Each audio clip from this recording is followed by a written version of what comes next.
evening, folks. Welcome back to Beard Time Stories, and welcome back to Pride and Prejudice. Tonight we'll be reading chapters 12 and 13, so let's jump right on in.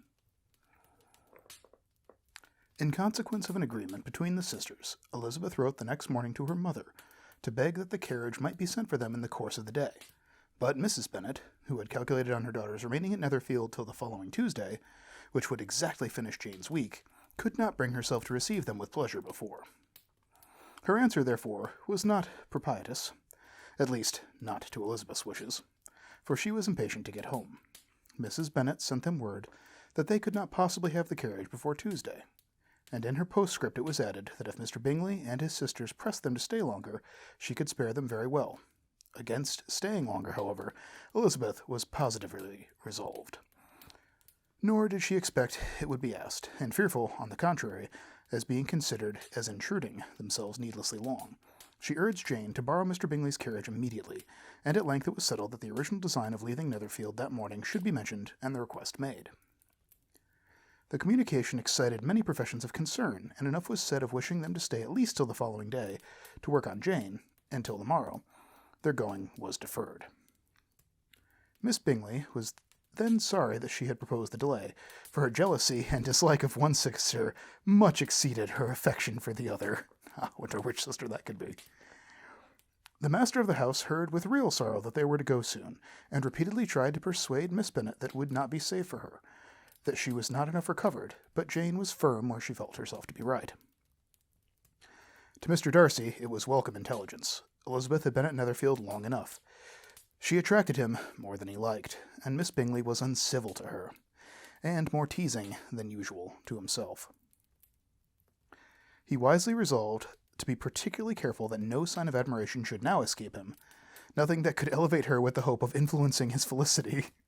Sensible that if such an idea had been suggested, his behavior during the day might have material weight in confirming or crushing it. Steady to his purpose, he scarcely spoke 10 words to her throughout the whole of Saturday, and though they were at one time left by themselves for half an hour, he adhered most conscientiously to his book, and would not even look at her. Oh, Darcy, why?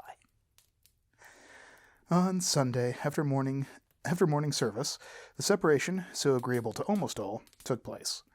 Miss Bingley's civility to Elizabeth increased, at least very rapidly, as well as her affection for Jane, and when they parted, after assuring the latter of the pleasure it would always give her to see her at either Longbourn or Netherfield, and embracing her most tenderly, she even shook hands with the former.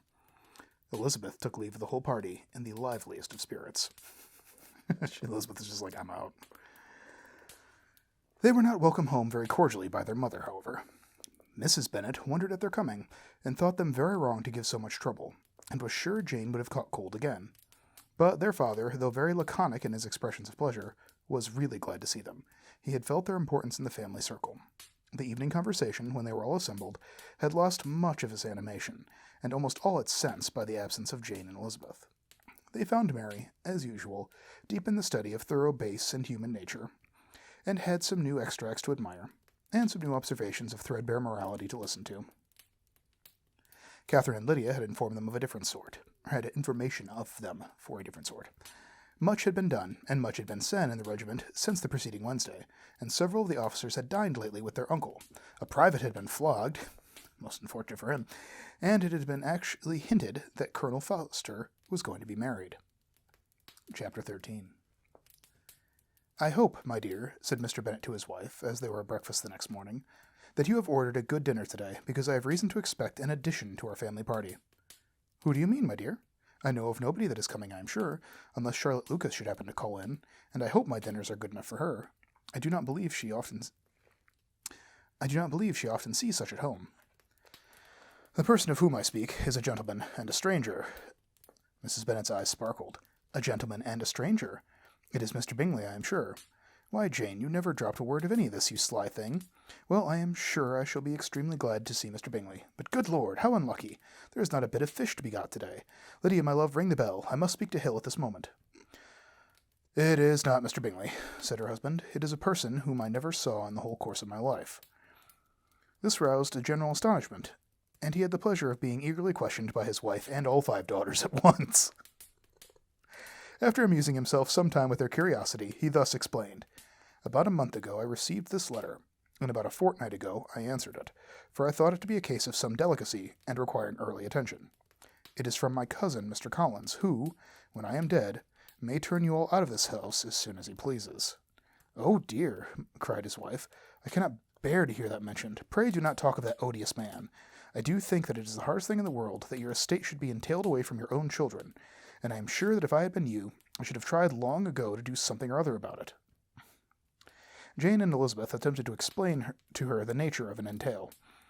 They had often attempted it before, but it was a subject on which Mrs. Bennet was beyond all reach of reason, and she continued to rail bitterly against the cruelty of settling an estate away from a family of 5 daughters, in favor of a man whom no one cared anything about.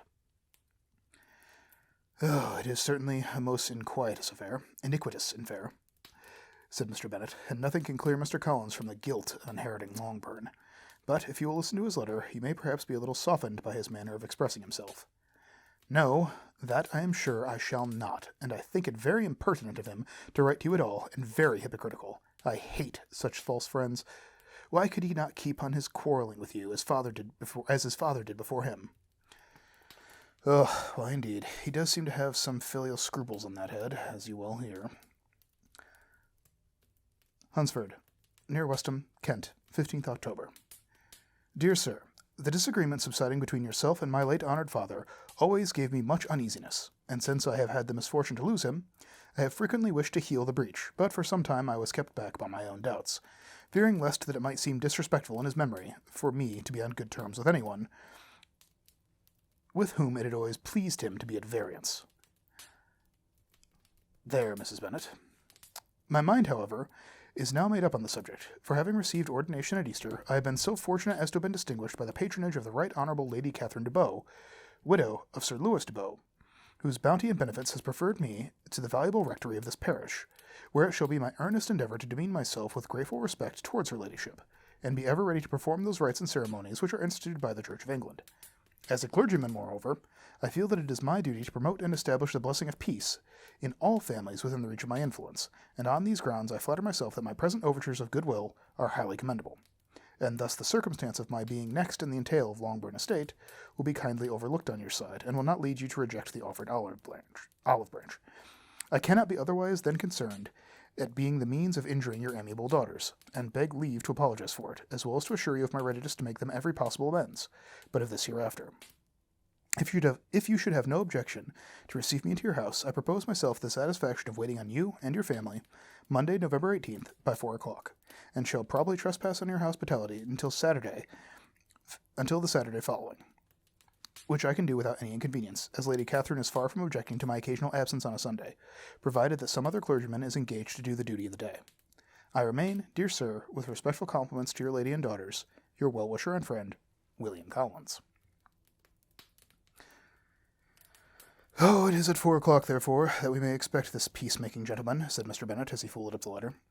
He seems to be a most conscientious and polite young man, upon my word, and I doubt not will provide a valuable acquaintance, especially if Lady Catherine should be so indulgent as to let him come to us again. There is some sense in what he says about the girls, however, and if he is disposed to make any amends, I shall not be the person to discourage him. Though it is difficult, said Jane, to guess in what way he can mean to make us the atonement he thinks our due, the wish is certainly to his credit. Elizabeth was chiefly struck with his extraordinary deference for Lady Catherine, and his kind intention of christening, marrying, and burying his parishioners whenever it were required. He must be an oddity, I think, said she. I cannot make him out. There is something very pompous in his style. And what can he mean by apologizing for being next in the entail? We cannot suppose he would help it if he could. Can he be a sensible man, sir? No, my dear, I think not. I have great hopes of finding him quite the reverse. There is a mixture of civility and self-importance in his letter, which promises well. I am impatient to see him. In point of composition, said Mary, his letter does not seem defensive. The idea of the olive branch, perhaps, is not wholly new, yet I think it is well expressed. To Catherine and Lydia, and if you guys remember, Catherine and Lydia are the youngest daughters, so Mary is the middle child. It goes Jane, Elizabeth, Mary, Catherine, and Lydia, I think. I don't remember which order Catherine and Lydia go in, but given that they're always put as Catherine and Lydia, I'm assuming that's the order. So to the youngest. To Catherine and Lydia, neither the letter Neither the letter nor its writer were in any degree interesting. It was next to impossible that their cousin should come in a scarlet coat, and it was now some weeks since they had received the pleasure from the society of a man in any other color. As for their mother, Mr. Collins' letter had done away much of her ill will, and she was preparing to see him with a degree of composure, which astonished her husband and daughters. Mr. Collins was punctual to his time, and was received with great politeness by the whole family. Mr. Bennet indeed said little, but the ladies were ready enough to talk, and Mr. Collins seemed neither in need of encouragement, nor inclined to be silent himself. He was a tall, heavy-looking young man of 25. His air was grave and stately, and his manners very formal. He had not been long seated before he complimented Mrs. Bennet on so fine a family of daughters, said he had heard much of their beauty, but that in this instance fame had fallen short of the truth, and added that he did not doubt her seeing them in all due time well disposed of in marriage. This gallantry was not much to taste of some of his hearers, but Mrs. Bennet, who quarrelled with no compliments, answered most readily, "You are very kind, sir, I am sure, and I wish with all my heart that it may prove to be so, for else they will be destitute enough. Things are settled so oddly." "You allude perhaps to the entail of this estate."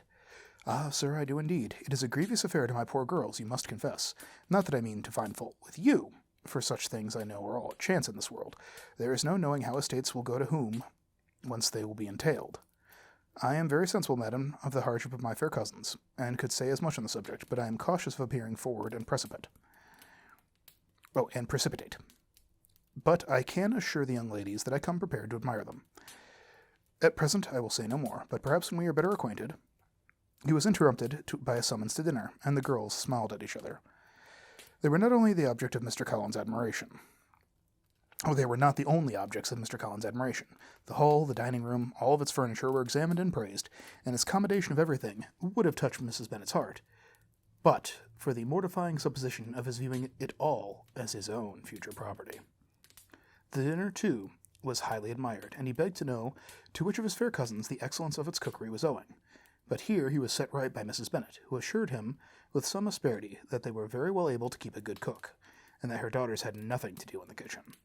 He begged pardon for having displeased her, and in a softened tone she declared herself not at all offended, but continued to apologize for about a quarter of an hour. And I think we're going to leave it there for the night. Remember, if you guys want to help support the channel, please like, comment, and subscribe on there, and I hate doing this, but just to remind you, it is helpful. And I actually would appreciate any kind of commentary or feedback I can get. So thank you so much. Never give up, never surrender. Have a lovely evening. Sleep well.